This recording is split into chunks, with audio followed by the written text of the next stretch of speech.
Hello दोस्तों, आज की कहानी है दहेज। कविता अपना ग्रेजुएशन पूरा करती है, तभी उसकी मुलाकात एक लड़के राज से होती है। राज बहुत स्मार्ट और माता पिता का आज्ञाकारी बेटा है। दोनों एक दूसरे को पसंद करने लगते हैं। दोनों का ग्रेजुएशन पूरा होता है। राज अपने शहर में जॉब करने लगता है और कविता भी एक अच्छी जॉब कर रही है। दोनों ने निर्णय लिया कि अब माता पिता से शादी की बात करने का वक्त आ गया है। लेकिन परेशानी यह है कि दोनों की बिरादरी अलग अलग है। राज के समाज में दहेज बहुत जरूरी है, जो कि नगद में होता है। उसके अलावा कई तरह के गिफ्ट्स और गहने की भी मांग की जाती है। राज ने कविता को यह स्थिति स्पष्ट की और कहा, घर वालों को मनाओ। अगर तुम सभी मांगों को पूरी करवाती हो तो मेरे माता पिता तुम्हें पलकों पर बैठाएंगे। कविता ने अपने माता पिता से यह बात कही। कविता के माता पिता को यह बात पसंद नहीं थी, पर कविता की जिद थी कि अगर मुझे दहेज दोगे तो मेरी इज्जत बढ़ेगी।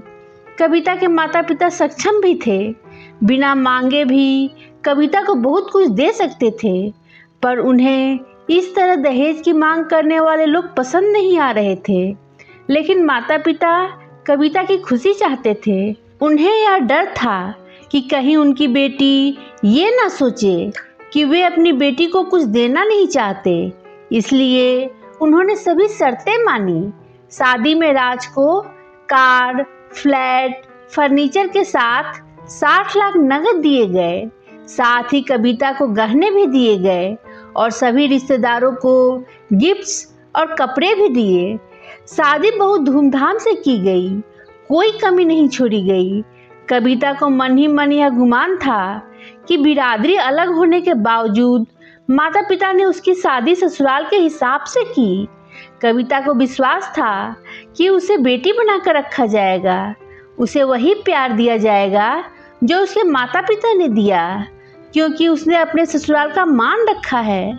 कविता ने अपने घर से ससुराल विदा ली। ससुराल में बहुत ज़्यादा पर्दा प्रथा थी। बहू को मनचाहा खाने तक की स्वतंत्रता नहीं थी। कितनी भी भूख क्यों ना हो, घर की बहू सबके खाने के बाद ही खाएगी। यहाँ तक कि उसे घर के पुरुषों के सामने बैठने तक की इजाज़त नहीं थी। कविता ने इस बात पर ऐतराज़ दिखाया, पर उसकी किसी ने ना सुनी। राज ने भी यह बोलकर मुंह फेर लिया कि यह तो परंपरा है। कविता को जो गुमान था वो धरा का धरा रह गया। उसे अपने माता पिता की बात याद आई। जब उन्होंने उसे समझाया था तो वह उनसे बहुत लड़ी थी। उसने ससुराल में बात करने का फैसला किया। कविता ने अपने सास ससुर और पति से बात की, लेकिन उन्होंने उसकी नहीं सुनी और उसे बहुत बेरहमी से पीटा गया। कविता ने कभी ऐसा व्यवहार नहीं देखा था। उसे जिस लाए हुए दहेज पर घमंड था वह चूर चूर हो गया था। कविता को माता पिता से बात करने में भी शर्म महसूस हो रही थी और इसी कश्मकश में एक दिन कविता ने अपने आप को खत्म कर दिया। माता पिता को जब यह पता चला तो उन्हें अपनी गलती का एहसास हुआ कि वक्त रहते समझा होता तो बेटी साथ होती। जो लोग दहेज पर बेटे की शादी करते हैं उनकी सोच हर तरह से छोटी होती है। जो बेटे को नीलाम कर सकते हैं वो किसी और की बेटी को कैसे अपनी बेटी बना सकते हैं। दहेज कभी खुशियों की चाबी नहीं बन सकता। यह बात सभी को समझनी होगी। इस कहानी में आपने ये भी जाना कि माता पिता ही नहीं, लड़की की सोच भी दहेज को सपोर्ट कर रही थी। कई बार लड़कियों को दहेज का गुमान हो जाता है, पर जो लोग लोभी होते हैं वो कभी अच्छे नहीं हो सकते। यह बात सबको समझने की ज़रूरत है।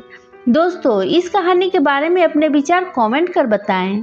कहानी पसंद आई हो तो लाइक शेयर करें। अभी तक मेरे चैनल को सब्सक्राइब ना किया हो तो प्लीज़ सब्सक्राइब करें। धन्यवाद दोस्तों।